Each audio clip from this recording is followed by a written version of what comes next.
안녕하세요. 진심을 다하는 국어영어 강사 김유정입니다. 반갑습니다. 최근 교육계에서 가장 화두가 되고 있는 단어는 바로 문해력이죠. 문해력이 중요하다라는 이야기, 문해력이 모든 교육의 기반이다라는 이야기 너무 많이 들어보셨죠? 문해력이라는 건 아시겠지만 단순히 글을 읽어내는 능력 자체를 말하는 것은 아닙니다. 글을 읽고 그 글을 이해해서 그리고 또 해석해서 그것으로 통해 새로운 의미를 창출해내는 이 모든 능력을 저희가 통칭해서 문해력이라고 지칭하는데, 최근 영상 매체에 너무나 익숙해진 우리 아이들이 이제 활자로 된 글을 읽을 경험 자체가 부족하다 보니 생기게 된 문제가 바로 이런 문해력의 결핍이죠. 그래서 우리 아이들, 특히 뭐 예를 들어서 아이들의 성적이 좀 떨어졌다라는 생각이 들 때 학원부터 알아보시죠? 맞아요. 어머니, 저 역시도 지금 대치동에서 고3 학생들을 수업을 하고 있을 뿐더러 온라인에서 우리 고3 재수생 친구들을 가르치고 있는데, 대부분의 부모님들께서는 아이들의 성적이 떨어지면 우선 무슨 과목이 떨어졌어? 학원부터 빨리 찾아보자 라고 그 과목과 관련된 학원들을 먼저 찾아보실 거예요. 그런데 제가 먼저 말씀드리고 싶은 건, 학습이 혹시 부족한, 어떤 성적이 좀 부족하게 나온 친구가 있다면 그 원인을 먼저 살펴보는 것이 가장 중요하다라는 말씀을 드리고 싶어요. 단순히 수학이 안 나왔다라는 어떤 결과치가 아니라, 그렇다면 우리 아이의 수학은 왜 나오지 않았을까? 어떤 수학이라는 과목으로 제가 예를 들었는데, 예를 들어서 수학 성적이 나오지 않았을 때에는 단순히 어떤 숫자 계산, 연산에 있어서의 문제 상황이었을 수도 있고, 혹은 수학의 어떤 지식이 부족해서 성적이 안 나왔을 수도 있을 거예요. 하지만 굉장히 큰 이유 중에 하나는 문제를 오독하는 경우들이 생각보다 굉장히 많이 일어나는 상황 중에 하나거든요. 결국에 수학 성적이 안 나오긴 했지만 그 근본적인 원인 자체는 국어, 문해력에 있었다라는 것들을 꼭 말씀드리고 싶어요. 네, 그럼 이 문해력이라는 건 어떻게 우리가 키울 수 있느냐? 물론 단순히 이렇게 짜잔 이렇게 좋아지면 너무 좋겠지만 문해력을 키우는 데에는 아주 꾸준한 노력과 시간이 필요합니다.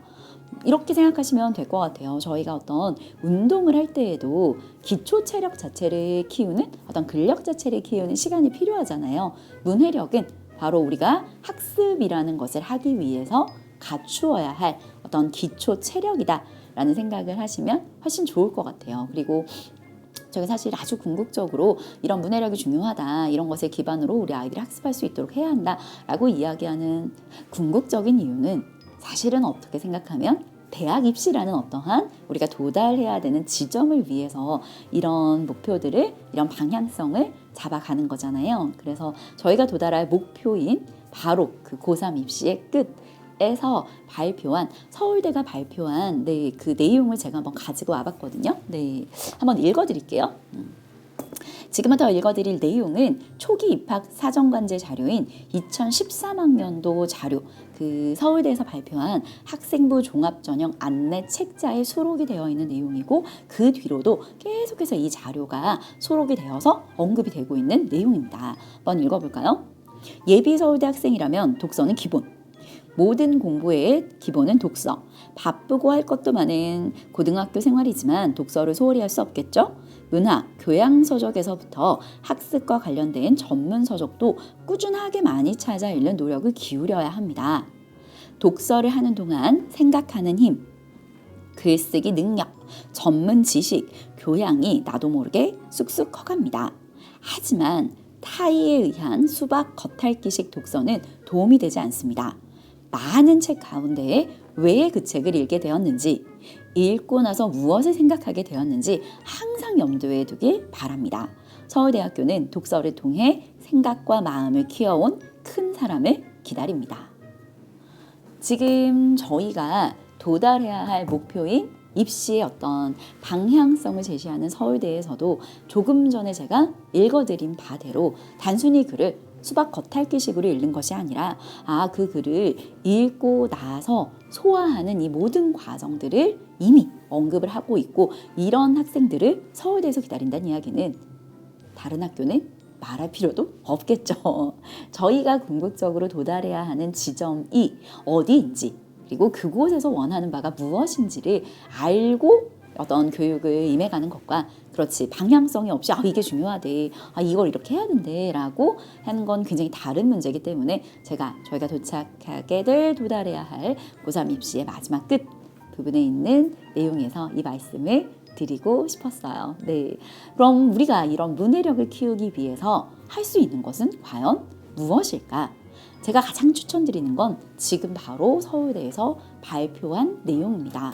책을 읽고 나서 이 책을 왜 읽었는지, 이 책을 통해서 무엇을 배웠는지, 이 책이 내 삶에 어떤 변화를 줬는지 이런 내용들을 꾸준히 정리해보고 소화하는 그런 과정들이 가장 큰 도움이 되고요. 근데 사실 쉽지 않잖아요, 저희. 그럼요. 제가 어머니들께 이런 말씀을 드리지만 저 역시도 저희 아이에게 책을 잘 못 읽어주거든요. 저희 아이가 5살인데 저 역시도 저희 아이에게 책을 읽어주지 못하고 있는 이 시점, 어머니들께 책을 읽어주시면 너무 좋고요. 책을 읽고 나서 함께 이야기 나누시면 너무 좋고요 라는 말씀을 드리기가 힘들어요. 네. 그래서 이투스 북에서 준비한 우리 아이들의 문해력을 키우기 위해 준비한 단계별 학습 똑똑 같이 한번 내용을 살펴볼까? 우선 중등학생을 위한 똑똑은 총 3종으로 교재가 구성되어 있습니다. 지금부터 저와 함께 이 3종의 교재가 어떤 부분에다가 포커스를 두고 만든 책인지, 그리고 그 각각의 책의 상세한 교재 구성은 어떻게 되어 있는지 너무 궁금하시잖아요. 그래서 그 내용들 같이 한번 살펴볼게요. 우선 첫 번째, 저희가 국어 교육에 있어서 가장 중요한 부분은 바로 비문학입니다. 학생들이 학년이 올라갈 때, 특히 고등학교 1, 2학년에서 고3이 딱 되는 그 순간 가장 난도가 높아짐을 느끼는, 어려움을 느끼게 되는 부분은 바로 비문학, 독서인 경우들이 굉장히 많거든요. 그래서 그런 국어 실력, 어떤 독해 실력은 단기간에 느는 것이 아니기 때문에 중학생 때부터 이미 아주 차근차근 준비가 되어 있어야 해요. 국어를 제가 아이들을 현장에서 가르치다 보면 가장 난이도가 많이 올라가는 게 중3에서 고1 올라갈 때 난이도가 한번 확, 그리고 고1, 2에서 고3 올라갈 때 난이도가 한번 확 이렇게 올라가는데, 아마 이 똑똑에서 만든 비문학 독해 플러스 어휘가 그 난도가 확 올라가는 부분에 있어서의 어떤 징검다리가 되어주지 않을까라는 생각을 해봅니다. 이 비문학 독해 플러스 어휘 책은 총 3권, 기본편, 우리 아이들의 기초 실력을 쌓아줄 수 있는 기본편과, 그리고 여기서 조금 더 난이도를 높인 실력편, 그리고 마지막 가장 난이도가 올라가는 실전편으로 총 3종으로 교재가 구성되어 있고요. 근데 지금 제가 독해 플러스 어휘라고 말씀을 드렸잖아요. 학년이 올라갔을 때 어휘가 발목을 잡는 경우들 때문에 결국에는 독서에서 문제가 생기는 경우들이 아주 많으므로 우리 아이들의 어휘력을 키워줄 수 있는 바로 똑똑 중학국어 어휘편입니다. 어휘편도 역시 기본편, 그리고 실력편, 그리고 마지막 실전편으로 구성이 되어 있다라고 생각하시면 될 것 같아요. 그리고 마지막 국어학습에서 이 모든 것이 이루어지기 위해서는 국어의 체계를 알아야겠죠. 그래서 똑똑 중학 문법. 네, 저희가 학년이 올라가서 고등학교 2학년이 되게 되면 아마 과목을 선택하게 될 거예요. 언어와 매체. 언어라는 말은 이제 저희가 바뀐 교과 과정의 용어고, 아마 부모님들께 더 익숙하신 용어는 문법일 겁니다. 네, 문법과 매체를 선택하게 될 건지, 언어와 매체를 선택하게 될 건지, 혹은 화법과 작문, 화작을 선택하게 될 건지 어떤 기로에 서게 되는데요. 그 기로에 서게 됐을 때 저희 아이들이 사실 입시 현장에서 훨씬 유리한 건 언매거든요. 문법을 하는 부분이 훨씬 어떤 입시의 결과치에서 유리한데, 지금 그 기초 토대를 닦아놓으면 나중에 훨씬 도움이 될 수 있겠죠. 문법 같은 경우에는 기본편과 그리고 실력편 이렇게 총 2권으로 구성이 되어 있습니다. 자, 그렇다면 각각의 교재가 어떻게 구성되어 있나, 저희가 중요한 건 제목이 아니라 그렇다면 그 교재는 어떻게 되어 있어? 이게 제일 궁금한 거잖아요. 그래서 그 내용들을 조금 상세하게 한번 같이 살펴볼까요? 네. 첫 번째, 비문학 독해 플러스 어휘의 기본편입니다. 항상 모든 교재를 보실 때에는 이 교재의 구성이 어떻게 되어 있지? 라는 내용을 목차를 통해 살펴보시면 좋을 것 같아요. 지금 이 교재의 목차가 1주, 2주, 3주, 4주, 똑똑은 총 4주 완성으로 구성이 되어 있는 교재입니다. 그리고 지금 보시면 1주고 데이 6, 그리고 데이 12, 데이 13에서 18, 데이 19에서 24 이렇게 데이 교재로 구성이 되어 있고요. 매주 마지막 이 7주가 되는 요 텀에는 저희 아이들이 윗 테스트를 볼 수 있게 구성이 되어 있다라고 보시면 될 것 같아요. 그리고 뒷장을 짜잔 넘겨보시면 1주는 저희 아이들이 배우게 되는 문단 독해의 기술입니다. 글은 단어, 그리고 그 단어가 쭈루루루 구성된 문장, 그리고 그 문장들이 쭈루루루 구성된 문단, 그리고 문단들이 쭈루루루 구성된 글, 이렇게 구성이 되잖아요. 그래서 저희가 1주와 2주까지는 문단 독해의 기술을 배우게 될 거예요. 지금 보시면 목차에서 1주, 2주는 문단 독해의 기술, 문단 독해의 기술로 구성이 되죠. 자, 그럼 이렇게 문단 독해의 구성을 배웠어. 그러면 그걸 이제 어디다 적용해야 될까요? 그렇죠. 궁극적으로는 글에 적용할 수 있어야 되겠죠. 그래서 3주와 4주는 글 독해의 기술, 글 독해의 기술로 구성이 되어 있다라고 생각하시면 전체적인 교재들이 어떻게 구성이 되어 있구나라는 거 우리가 글을 배울 때 단어에서 그리고 문장에서 문단에서 글로 배우게 되기 때문에 저희가 단어는 어휘와 함께 하잖아요. 그리고 그 단어가 구성된 문장, 저희가 어휘에서도 그 단어를 단순하게 보는 것이 아니라 문장 속에서의 어휘의 의미를 살펴보는 형태로 같이 이야기할 거기 때문에 이제 저희가 비문학 부분, 어떤 독해 플러스 어휘 부분에서는 문단부터 구성이 시작된다라고 보시면 될 것 같아요. 이렇게 해서 문단 내용을 한번 짜잔 들어가 보시면 가장 먼저 중심 화제를 찾는 것, 그리고 그 속에서 중심 문장을 찾는 것, 그리고 중심 문장을 찾은 다음에 중심 내용을 단순하게 찾는 게 아니라 내 것으로 소화해서 요약하는 연습. 그러니까 문해력 같은 경우에는 단순히 글을 읽고 해석하는 것이 아니라 그것을 내 것으로 씹어낼 수 있는 것, 소화해서 새로운 의미를 창출해낼 수 있는 것 전체가 전부 다 문해력을 의미한다라고 말씀을 드렸는데 교재가 바로 그렇게 구성이 되어 있다라고 생각하시면 될 것 같아요. 그리고 글의 주제, 이 글의 주제는 이거였구나. 마지막 이 글을 종합적으로 독해해서 쭉 써볼 수 있는, 그래서 화제를 찾고 중심 문장에 밑줄치고 중심 내용을 확인해서 한 문장으로 요약하고 이 글의 주제를 찾는 형태로 데이 1이 구성이 되어 있다라고 보시면 될 것 같아요. 그리고 이 데이 1에서 배운 내용을 이제 기반으로 데이 2부터는 실전적인 연습이 들어가게 될 텐데요. 지문의 길이가 확실히 이제 길죠. 지문의 길이가 긴 상태에서 이걸 읽고 나서 독자의 반응으로 적절한 것은 결국에 독자의 반응을 묻고 있지만 저희가 앞에서 배웠었던 내용, 중심 화제가 뭔지, 글의 내용을 요약해서 뭔지, 그리고 이 글이 결국에 궁극적으로 뭘 말하고자 하는 건지를 베이스로 만들어낸 문제들이라고 보시면 될 것 같아요. 마찬가지 데이 2도 과학, 데이 2가 이렇게 구성이 되어 있어요. 앞에 보시면 인문, 그리고 뒷장에 넘겨보시면 과학, 이렇게 문과적인 특징이 좀 강한 지문, 그리고 이과적인 특징이 좀 강한 지문을 매일매일 볼 수 있도록 교재가 밸런스 있게 구성이 되어 있다라고 보시면 될 것 같고요. 뒷장을 짜잔 넘겨보시면 어휘 완성하기가 들어있죠. 어휘 너무 중요해요. 진짜로 또 고3 학생들을 가르치다 보면 어휘 많이 틀리거든요. 수능에서 어휘 문제가 나오는데 우리 아이들, 물론 평가원이 최근에 어휘의 난이도를 많이 올린 것도 문제 상황이긴 하지만 아이들의 어휘력이 굉장히 많이 떨어졌구나라는 것도 저희가 시험장에서의 정답률로 확인해 볼 수 있습니다. 이 어휘력은 단기간에 길러지는 건 아니기 때문에 꾸준히 훈련과 연습이 필요하고요. 저희가 앞에서 배웠던 내용들을 통해서 거기에 나왔었던 그 단어들을 제대로 확인했는지, 그리고 애들 퀴즈 좋아하지 않나요? 네. 그래서 밑줄친 어휘에 바꿔쓰기 적절한 거, 초성 퀴즈, 그리고 2개 중에 들어갈 알맞은 어휘, 이런 것들을 쭉 같이 연습시킨다라고 생각하시면 될 것 같아요. 그리고 제가 이 똑똑 비문학 어휘 편에서 가장 좋다고 생각했던 건 과연 그 비문학의 제재를 어떤 것을 가져왔을까? 되게 궁금했거든요. 바로 교과서. 우리 아이들이 교과서와 관련된 배경 지식을 알게 되면 다른 과목을 공부할 때도 훨씬 도움이 될 수밖에 없거든요. 그래서 교과서와 관련된 배경 지식을 토대로 지문들을 셀렉했다라고 보시면 될 것 같고요. 거기에서 끝나지 않고 그 내용, 지금 예를 들어서 저희가 데이 2에서 과학 지문은 판운동이 왜 일어나? 이런 거와 관련된 이유를 설명을 하고 있거든요. 그리고 참고로 이 내용은 연대 논술에서 나왔었던 내용이긴 해요. 그래서 그 내용을 21페이지에 보시면 배경 지식으로 사고력을 키울 수 있도록 교과서에 어떤 개념이 나와 있고 이건 교과서에 어떤 중학교 과학일의 직권의 운동에 대한 내용에서 따온 거야. 그리고 이걸 가지고 논술형 문제를 풀어볼 수 있도록. 굉장히 깜짝 놀란 게 연대 논술 문제가 여기서 기반을 두고 있거든요. 네, 그런 내용들이 마찬가지 많이 녹아있다라고 보시면 될 것 같아요.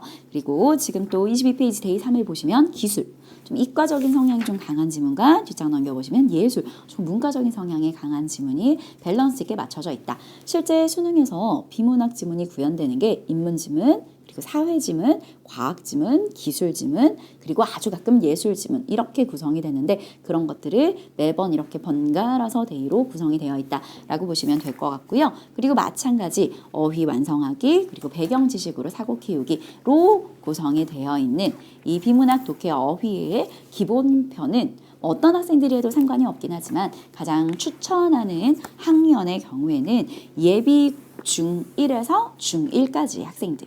자, 그러면 우리 아이는 좀 약간 국어적인 실력이 좀 부족해요 하는 친구들의 경우에는 기본편부터 시작을 해도 전혀 상관이 없고요. 저희는 이거보다는 조금 난이도가 올라가도 될 것 같아요 하는 중2에서 중3 학생들의 경우에는 바로 실력편으로 넘어가면 되겠죠.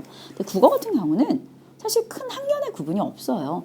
저는 제가 아주 예전에 중3 학생들 예비고1이죠. 예비고1 학생들을 가르칠 때 수능날 불러서 수능 풀렸거든요. 근데 놀랍게도 만점자들이 있어요. 그러니까 수능 국어 같은 경우에는 굳이 어떤 학년의 구분이 없기 때문에 우리 아이의 실력으로 우리 아이의 상황 수준으로 책을 선택하시면 될 것 같아요. 어쨌든 나는 그럼 잘 모르겠는데 하는 친구들이 있다면 중1 예비 중1에서 중1 학생들의 경우에는 기본편, 중2, 3 학생들의 경우에는 실력편을 추천드립니다. 실력편 역시도 지금 보시면 목차 아까와 동일하죠. 1주, 2주, 3주, 4주로 구성이 되어 있고요. 여기에는 조금 전에 살펴본 그런 내용들 저희가 조금 전에 문단 읽기, 글 읽기, 글 읽기로 구성이 되어 있었던 내용이 싹 빠지고 정말로 실전적인 지문으로 싹 교재가 구성이 되어 있다는 거 확인하실 수 있을 거예요. 그리고 내용도 한번 짜잔 넘겨보시면 지문의 내용 자체가 미래 자유론 확실히 난이도가 올라갔죠. 미래 자유론은 고등학교 학생들의 비문학 독서 지문에 굉장히 많이 출제되는 지문 중에 하나거든요. 그 내용과 더불어서 오른쪽에 보시면 수능형 문제 그리고 서술형 문제들로 그리고 문제의 수준도 올라간 거 확인하실 수 있을 거예요. 윗글의 글쓴이가 미래 주장에 대해 제기한 의문을 보기 위해서 모두 고른 것은 그러면 이거는 윗글의 글쓴이의 내용을 파악해야 하고 글쓴이가 미래 주장에 대해서 어떤 이야기를 했는지 그것을 통해서 이 두 가지의 내용이 전부 다 함께 들어가 있어야지. 미래 주장도 파악을 해야 되고 글쓴이가 미래에 대해 어떻게 생각하는지도 파악해야 되고 그리고 그 내용을 약간 재구성해서 객관식으로 풀 수까지 있어야 되는 이런 좀 더 고차원적인 사고를 물어보는 형태로 교재가 구성되어 있다라고 보시면 될 것 같아요. 마찬가지 교재 구성은 인문 지문 하나, 과학 지문 하나로 구성이 되어 있고요. 이 내용들은 모두 조금 전에 말씀드렸듯이 교과서에 나와 있는 배경 지식들을 토대로 만들어져 있다라고 보시면 되겠죠. 중학교 과학의 암석의 종류에서 가져온 배경 지식이고요. 그걸로 구성된 논술형 문제다라고 보시면 될 것 같아요. 제가 똑똑 이 교재 구성을 보면서 지문을 굉장히 잘 따오고 지문 자체의 내용들을 굉장히 잘 정리했기 때문에 이 내용들을 잘 토대로만 정리하더라도 다른 과목 학습에도 굉장히 도움이 되겠다라는 생각을 했거든요. 저 역시 제가 이제 고3 입시를 계속 하니까 수없이 많은 비문학 지문을 읽게 되거든요. 배경 지식이 아주 뛰어난 사람이 되어버렸어요.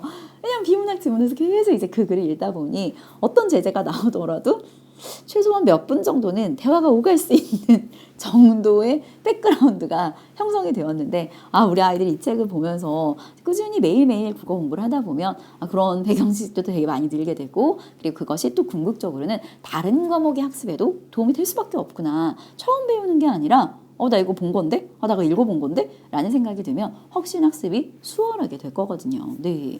자, 그렇다면 이번에는 어휘책 한번 살펴볼까요? 어휘책은 짜잔 또 마찬가지 기본편과 실력편과 실전편으로 구성이 되어 있습니다. 어휘편 먼저 한번 살펴볼게요. 이 어휘편의 구성이 아주 재미있어요. 지금 보시면 딱 대의 교재. 제가 아까 말씀드렸듯이 모든 교재는 항상 목차를 먼저 봐주시면 좋겠다라는 말씀을 드렸는데 데이 첫 번째 덩어리는 독해력을 위한 주제 어휘입니다.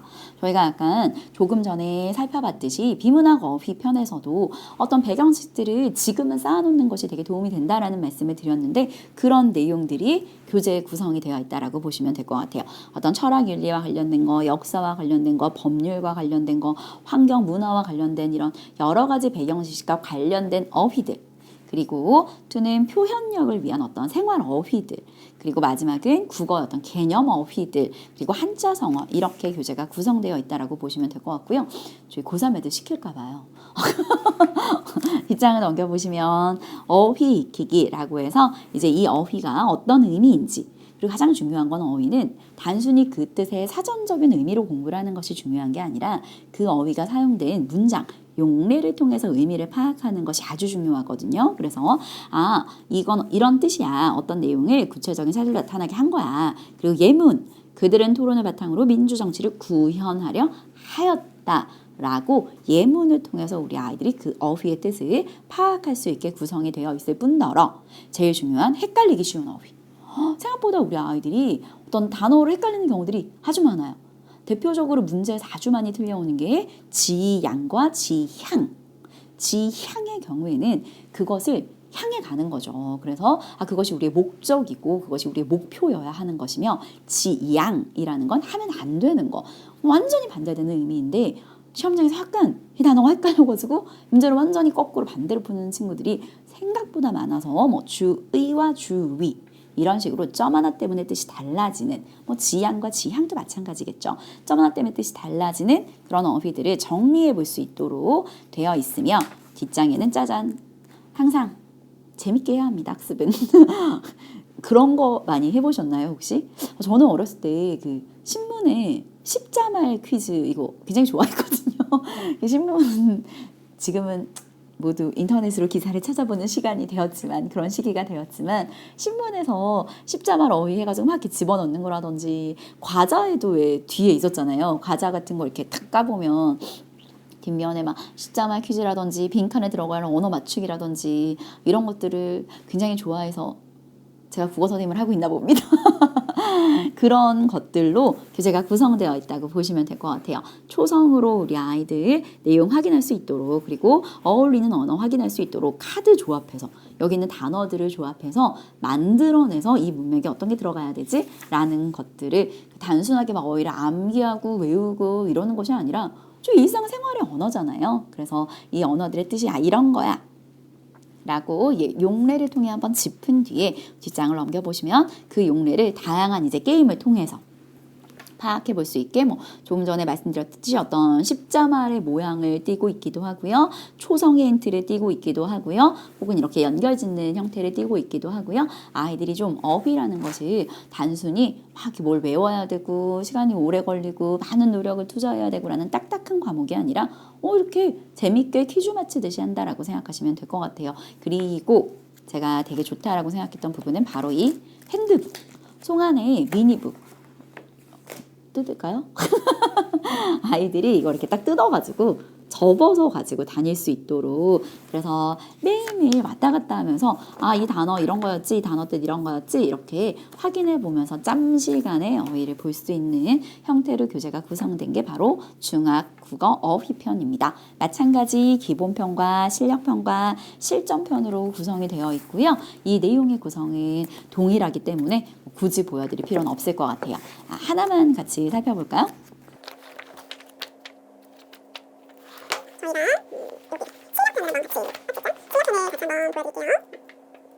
실력편에서 조금 난이도가 올라간 부분은 바로 한자 성어 부분입니다. 저희 아이들이 단순하게 국어를 딱딱 단순한 어휘뿐만 아니라 비문화 필수 개념어들 그리고 문법 필수 개념어들 그리고 한자 성어들 생각보다 요즘 친구들 한자성어 정말 모르거든요. 그런 내용들을 모두 필수적인 어떤 한자성어들. 근데 사실 고등학교 올라가면 제가 원래 학교 선생님이었거든요. 그래서 학교에서 저희가 내신 문제를 낼 때 생각보다 한자성어를 많이 활용해서 문제를 내는데 그 한자성어를 몰라서 틀리는 친구들이 되게 많아요. 근데 그런 내용들이 지금부터 아주 기본적으로 같이 다룬다라고 보시면 아주 도움이 될 수 있을 것 같아요. 그리고 그걸 잘 배웠는지 종합 테스트를 통해 확인해 볼 수 있게 구성이 되어 있고요. 그리고 속담을 연상해 볼 수 있게 그림을 통해서 속담을 연상해 볼 수 있게 교재가 구성되어 있다라고 보시면 어휘책 역시 설명드릴 수 있는 부분들이 쭉 설명이 되었다라고 할 수 있겠네요. 저희가 살펴볼 마지막은 짜잔 문법입니다. 똑똑 중학 문법은 총 2권 기본편과 실력편으로 구성이 되어 있고요. 넘겨보시면 자 교과서 문법 개념 학습과 문제풀이를 쉽고 재미있게 할 수 있는 사실 문법이 딱딱하거든요. 네. 그런 문법을 좀 재미있게 볼 수 있게 교재가 구성이 되어 있는데 구성이 중학교 1학년 교과서, 2학년 교과서, 3학년 교과서에서 배우는 모든 내용들을 담고 있다라고 보시면 될 것 같고요. 제일 첫 번째 챕터는 품사입니다. 제가 고3들 문법 수업을 할 때에도 언매 수업을 할 때에도 항상 개념을 먼저 그림으로 그려놓고 시작을 해요. 전체적으로 문법 개념은 이런 식으로 이렇게 구성돼 라고 큰 틀을 먼저 아이들이 머릿속에 인지한 다음 그 내용들의 개념이 뭔지 그것을 확인해서 풀 수 있도록 교재가 구성되어 있고요. 마찬가지 뒷장을 넘겨보시면 내신을 대비할 수 있는 문제까지 함께 교재에 구성이 되어 있다라고 보시면 될 것 같아요. 그리고 문법 내용이 굉장히 딱딱하고 좀 어려운 부분들이 많기 때문에 이런 사파들을 통해서 그 의미를 좀 직관적으로 이해할 수 있는 예시들, 문법을 결국 재밌게 공부할 수 있는 가장 기반은 예시거든요. 그 다양한 예시들이 교재에 수록이 되어 있어서 지금 보시면 넘기는 족족 그림이 있죠? 무슨 왜 중학생 책인데 그림이 이렇게 많아? 라고 하시는 게 아니라 딱 보자마자 직관적으로 파악할 수 있는 예시들을 교재에 수록해놨다라고 보시면 될 것 같아요. 마찬가지 모든 교재 구성의 개념을 확인한 다음 그 개념을 제대로 확인했는지에 대한 문제 그리고 그것을 통해서 내신 대비 문제까지 교재가 구성이 되어 있다라고 보시면 될 것 같고요. 실력편의 경우에 확인해 보시면 24일 마찬가지 중학교 1학년, 2학년, 그리고 2학년, 3학년 그리고 3학년의 내용이 훨씬 많이 늘어난 거 지금 보이시죠? 네, 내용 자체가 기본적으로는 같은 베이스를 담고 있는데 설명하는 방식들이 조금 다르다고 보시면 될 것 같아요. 제가 같은 페이지를 펴놓고 보여드릴게요. 품사를 보시면 똑같은 그림이 지금 현재 교재에 나와 있는데 이 품사의 경우에는 형태가 불변어, 가변어까지는 동일하지만 기능, 의미라는 카테고리까지는 동일하지만 여기서 이제 실력편에서는 본격적인 수능 용어들 체언, 수식언, 관계언, 독립언, 용언으로 구성이 되어 있다면 지금 여기는 문장의 주체, 다른 말을 꾸미는 거, 문법적인 관계를 나타내는 거, 독립적으로 사용되는 거라고 말이 훨씬 쉽게 풀려 있죠. 예를 들어서 조사라는 단어를 살펴보면 저희가 조사라고 하면 조사가 뭐지? 라는 생각이 들 수 있을 텐데 조사를 할 때 조자는 도을 조자거든요. 저희가 흔히 조교 전 선생님이니까 제 수업들을 도와주는 저희 조교 친구들이 있는데 그 도을 조자를 쓰는 게 조사예요. 여기서 뭘 돕냐? 다른 말과의 어떤 문법적인 관계가 뭔지를 설명해주고 그 문법적인 관계가 뭔지를 도와주는 역할을 하는 게 조사이기 때문에 여기 실력편에서는 이 단어가 직접적으로 조사 그리고 다른 말과의 관계를 나타내기 때문에 관계연이라고 표현이 되어 있다면 지금 우리 아이들의 어떤 기본적인 실력을 다루는 기본편에서는 여기서의 조사는 다른 말과의 문법적인 관계를 나타내는 거야 라는 훨씬 더 수월하게 이해하기 쉽게 설명이 되어 있다라고 보시면 기본편과 실력편은 그런 차이가 나는구나 라는 걸 확인하실 수 있을 거예요.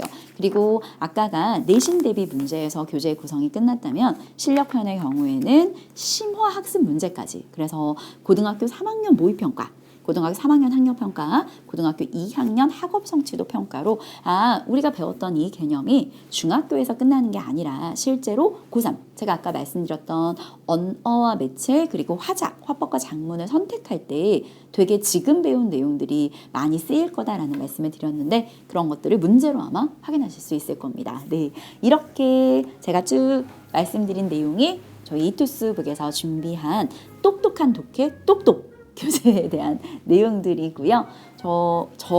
그리고 뿐더러 이투스북 모두는 여러분 자녀들의 교육에 어떤 흥미를 가지고 우리 아이들이 그 흥미를 바탕으로 성적을 올리고 그리고 아주 궁극적으로는 자신의 인생에 있어서 만족감을 느끼는 자긍심을 느끼는 학생들로 자라날 수 있도록 현장에서 아주 최선을 다하고 있으니 많은 응원과 관심 부탁드립니다. 긴 영상 열심히 들어주셔서 너무 감사합니다. 아이들의 앞길에 정말 꽃길만 가득하기를 기원하겠습니다. 감사합니다.